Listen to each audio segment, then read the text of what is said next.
ako nagaganyan. Sige kang kalabit.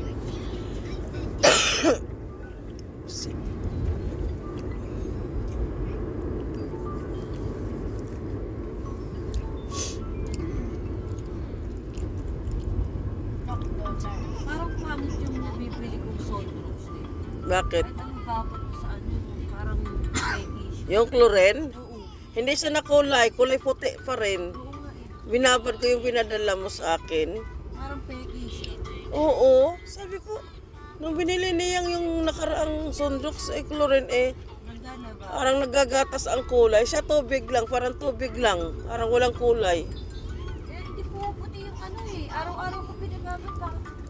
Hindi namumuti yung CR. Ewan ko. Doon ako bibili sa dati. Tapos sabi ko, bakit kaya ito ay ano?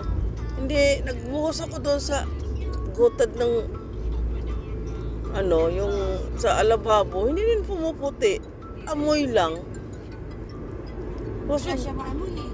pag tinimpla mo sa Puti lang ba? sa ano yung sa lagayan ng coke, hindi siya nagkukulay. Yung parang gatas style. Hindi katulad dati na yung pagbili mo may parang gatas style siya. Ngayon hindi, parang tubig lang din. Kaya pala hindi namumuti yung CR. Oo. Sabi na ng CR, naiinis na ako. Inisip ko yung bukas. Di ba babara ko ng sunbox? Hindi, may